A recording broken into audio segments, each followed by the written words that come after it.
United States Supreme Court has just ruled against Donald Trump and his efforts to remove from office the head of the Office of Special Counsel, Hampton Dellinger, relatively well.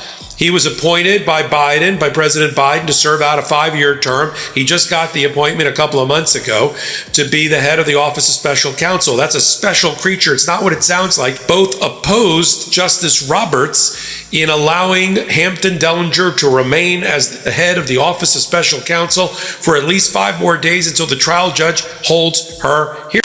Trump thought he could get away with just about anything as president, even in his own words, shooting someone on Fifth Avenue. And if you think that was the most outrageous thing he's tried to claim immunity for, think again. The Supreme Court just stepped in and handed him a brutal reality check, shutting down his argument faster than a bad infomercial. In fact, Chief Justice Roberts reportedly called Trump's immunity claims about as real as a $3 bill. Let's break down this ruling that has Trump throwing a tantrum big enough to register on the Richter scale. Because, let's be honest, when things don't go his way, he reacts like a toddler who just dropped their ice cream cone. But before we dive in, I have a quick favor to ask. If you enjoy this content, take a second to like the video and subscribe to the channel. Seriously, over 98% of you watch without subscribing, and while it costs you nothing, it makes a huge difference to us. Alright, did you hit that button? Awesome. Now, back to the chaos. Trump's legal team strolled into the Supreme Court with the confidence of a guy who's never faced consequences, convinced they had this whole immunity thing locked down. Their argument that a president should be completely untouchable for anything they do while in office. Yes, you heard that right. Their logic was basically, if the president does it, it's not illegal. You can imagine how well that went over.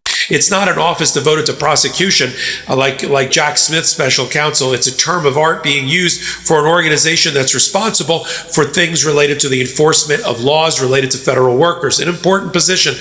But Donald Trump doesn't want Hampton Dellinger. He doesn't want independent watchdogs. He doesn't want anybody serving out a 5-year term on his watch. And so he fired him without cause. And the problem is, by firing him without cause, he violated the due process rights, overly qualified for the position. If you ever wanted an ethical, stand-up, trustworthy fellow or woman to take that position, you want somebody that looks and acts exactly like Hampton Dellinger. Trump's lawyers walked into the Supreme Court acting like they had this whole immunity thing locked down, like a kid trying to bluff their way through a test they didn't study for. Their argument that a president should be completely untouchable for anything they do while in office. And when I say anything, I mean anything. Basically, they wanted the court to believe that if a president committed a crime, no matter how outrageous, they should get a free pass just because they once sat behind the resolute desk. But here's the thing, the justices weren't buying it. Even the ones Trump personally picked for the job looked at his lawyers like they had just suggested water isn't wet. The whole courtroom vibe was somewhere between an awkward school presentation and a reality show contestant trying to convince the judges they actually deserved to be there. And then came the hypotheticals. The justices started throwing out wild scenarios, stuff so absurd that even Trump's legal team, who had probably spent weeks rehearsing their arguments, started shifting uncomfortably in their seats. Their confidence cracked faster than a cheap phone screen. It was painfully clear this wasn't the slam dunk they thought it would be. The way it works in court, a little bit of a legal breakout session,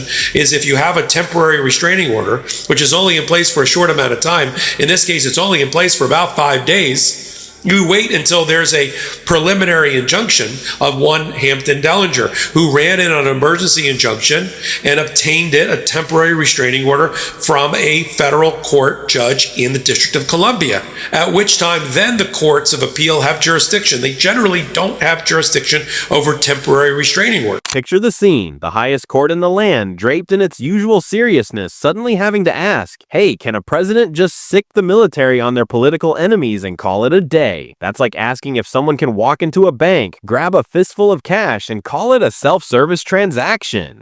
Trump's lawyers? They were squirming like they'd just been dropped onto a sizzling grill. Every question from the justices made them sweat harder. One of the most painfully awkward moments came when they were asked whether a president taking bribes for ambassadorships counted as an official act. Their answer, a long, stumbling, cringe-filled attempt to say yes without actually saying it. The justices weren't letting them off easy. So if a president sells nuclear secrets while sitting at his desk, that's just part of the job, they asked. And in response, Trump's legal team tripped over their own words faster than Trump fumbles through a speech. The irony, even the Supreme Court justices Trump himself appointed were tearing his argument to shreds. Turns out, appointing someone to the bench isn't like handing out loyalty cards at a casino. These judges don't owe him any favors. Trump probably thought he was stacking the deck in his favor, but instead, he watched as his own picks methodically popped his legal lifeline like a cheap balloon. You could feel the panic radiating from his legal team, their confidence drained from their faces in real time, shifting from smug certainty to, oh no, we are in deep trouble. It was the kind of realization you see in someone who just bombed a job interview but is too far in to turn things around. And the core message from the justices? Simple. Nobody is above the law, not even a former president. A wild concept, right? Like telling a spoiled kid they can't have cake for breakfast. You know there's going to be an epic meltdown incoming. First stop on the train is Chief Justice Roberts. Why?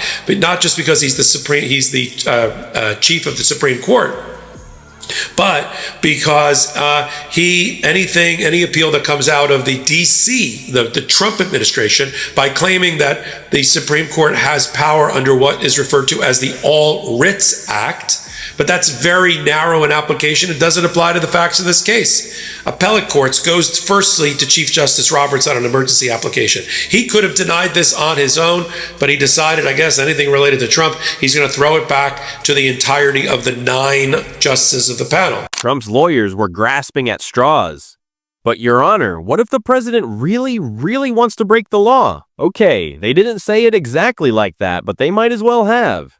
The mental gymnastics they pulled deserved a standing ovation. Their argument, a president can commit any crime as long as they slap an official duty sticker on it. Rob a bank, executive financial management, punch someone in the face, presidential stress relief. The fact that this argument even reached the Supreme Court is mind-blowing. Did Trump actually believe that 9 of the nation's top legal minds would just nod and say, sure, presidents can do whatever they want? That's like expecting Gordon Ramsay to give a Michelin star to a microwaved hot pocket. But this wasn't just about immunity. It exposed how Trump views presidential power, less leader of a democracy and more villain in a dystopian movie. While most presidents worry about their legacy, Trump's team was busy arguing that things like selling nuclear secrets or ordering assassinations should be considered just another day at the office. Who needs laws when you can just label anything official business? Trump's fantasy version of the presidency took his I can do whatever I want attitude to such ridiculous levels that even dictators might have said, whoa, maybe dial it back a little. His legal team wasn't just asking for a get-out-of-jail-free card. They wanted control over the entire monopoly board, complete with luxury hotels on every property. And remember when Trump bragged that he could shoot someone on Fifth Avenue and not lose a single voter? Well, congratulations. His lawyers just tried turning that into an actual legal defense. It's like your drunk uncle's wild Thanksgiving rant somehow getting turned into an official Supreme Court argument. Things reached peak insanity when they argued, with straight faces, that a president could sell nuclear secrets to foreign countries and still call it an official act, because nothing says America first like putting classified intel on eBay with the caption, slightly used, best offer, no refunds. Meanwhile, Justice Sotomayor looked like she was seconds away from needing a migraine pill and a 2-week vacation. Cock with bad posture, constantly reminding the world how he saved the Supreme Court by appointing 3 justices. He mentioned it in speeches, interviews, rallies, probably even muttered about it in his sleep. In his mind, these justices were his personal insurance policy, ready to bail him out whenever he needed a little legal favor. But when the moment came, reality hit harder than a diet soda ban at Mar-a-Lago. Justice Samuel Alito, usually as predictable as a Fox News monologue, suddenly started pressing Trump's lawyers with questions that had them sweating bullets. This is the same Alito who normally sides with conservatives so consistently you could set your watch by him. Yet there he was, making Trump's legal team squirm as they tried to justify turning the presidency into a monarchy. And it wasn't just Alito. Trump's own justices weren't exactly lining up to declare him King of America. Even Justice Amy Coney Barrett, who Trump handpicked like a contestant on The Apprentice Supreme Court edition, asked the one question his lawyers really didn't want to answer. Are there any limits to presidential immunity? Silence.